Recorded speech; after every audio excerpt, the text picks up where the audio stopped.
Every once in a while, we are graced with a game that is truly an experience, a journey so vast that it keeps us awake years after the original release, experiencing a world of breathtaking beauty. Well, you may have to forget about the beauty part. This is a LowSpecGamer, where draw distance is a myth. Forget about detailed faces and realistic weather, because we are going to make this game run.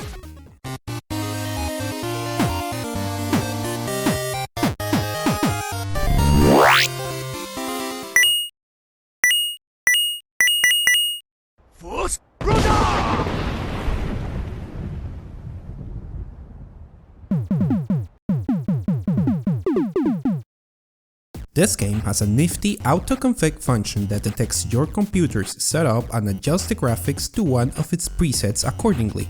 In my case, the default configuration is the low preset on 720. Let's see how it does. Well, not too bad, I say. We're in the middle of nowhere, so there's not much to make the game slow, but that is a good start. Now we just need to find a fight or something. Well, that's convenient. Where's the dragon? There it is. As long as there is nothing but the dragon and we keep our distance, it is not too bad. The closer we get, the slower it goes. Special animations like the ones that play when you kill a dragon are particularly slow. Let's see if there's anything for us to change on the configuration to improve it a little bit.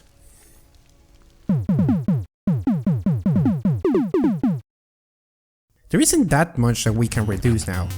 We can disable sky reflections on water, take textures down to low and put object fade to its minimum value. Let's see if there's any difference. Low textures make everything look so muddy, and yet you can still see some appeal in the artistic style of the game. Try to do some fighting outside and all goes wrong.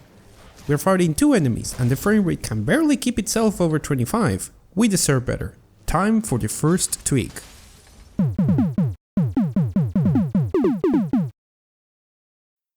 Skyrim has a couple of configuration files that control most of the settings.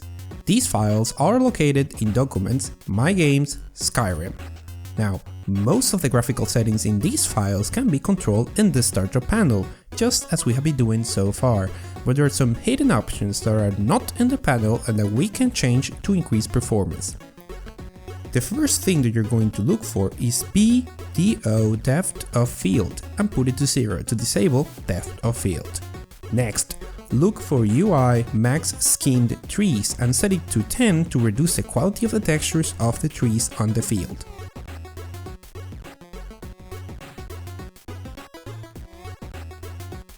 Now, look for F shadow distance and set it to 600, which is the minimum possible value.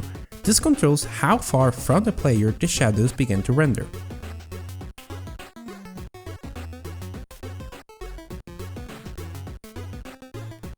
There is a pair of variables called shadow map resolution, primary and secondary that further control the quality of the shadows. You can set them both to 512, which is their minimum possible value. Finally, we have shadow split count that we can change to 1 to further reduce shadow quality. All done, let's save the game and test it. Before, the maximum I got on this area was 30. Now it's almost 40, so there is definitely an improvement. I do not know if you can tell in this video, but the shadows are literally showing up in front of me as I walk. Maybe you will see better in daylight. See what I mean? That is the effect of the variables we just changed. Well, sometimes you need the extra performance.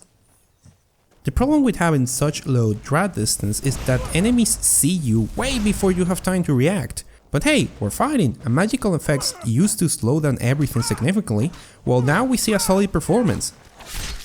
The draw distance is making it hard to play though. Well, maybe there are other ways to increase performance without sacrificing ourselves so much. Do you know what I mean?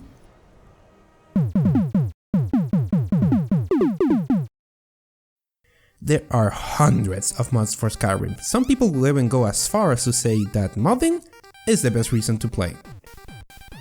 And that is good news for us, because that means there are many performance enhancing mods for us to try. And I'm going to show you a few of my personal favorites. All of this you can find on Nexus Mod, and you can easily install them using the Nexus Mod Manager. All the links are in the description. As I mentioned before, the drawing distance was starting to become problematic, so I increased several of the settings, as you can see here, to fully test the effects of these mods. First, we have Skyrim Performance Plus. This mod decreases the texture on all particles falling from rain, snow, leaves from trees, and so on. While it will probably not increase your performance, it will prevent your frame rate from dropping when there are many particles in the air.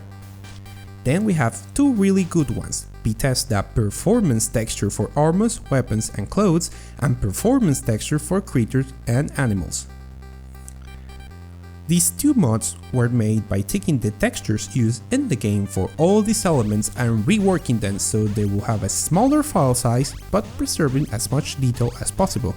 This means that I can do something like increasing texture quality to high, gaining a lot of detail and still preserve a playable level of performance. Now, combine this mod with Skyrim Performance Plus and you can get playable frame rate using high quality textures and during bad weather.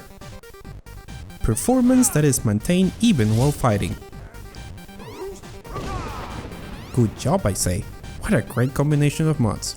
Finally, we have Skyrim Project Optimization. This mod utilizes something called occlusion cooling to hide and unrender certain elements while you are not looking at them in certain indoor areas of the game, including most of the plot relevant ones, allowing you to transverse inside buildings with buttery smooth performance. Now, I ask, what is your favorite performance mod for Skyrim? Do you know a good one that I should mention? Tell me in comments, Reddit or Twitter. No, really, I want to know, I want to try them. Now, someone asked me how mods that expanded Skyrim by adding new areas and quests affect performance on a low-end computer, such as the amazing FALSKAAR mod that adds a new entire area to Skyrim with its own set of quests. Now, obviously, the effect of performance depends entirely on each mod and its implementation, but in my experience, areas created by mods such as FALSKAAR experience less performance than in normal Skyrim areas, probably due to the fact that they could be less optimized at the main game. I tried to check if performance was being reduced because of conflicts with my other mods, but turning all other mods off did not increase performance. If anything, mods like optimized textures helped run other mods better, as long as they use the same standard Skyrim textures, and you can use most of what I have shown here to enhance your game, even when playing modded quests. Just remember, performance while using expansion mods can vary very widely. Now I got the Skyrim bug again because I made this video, so I'm going to go climb a mountain or something. See you next time.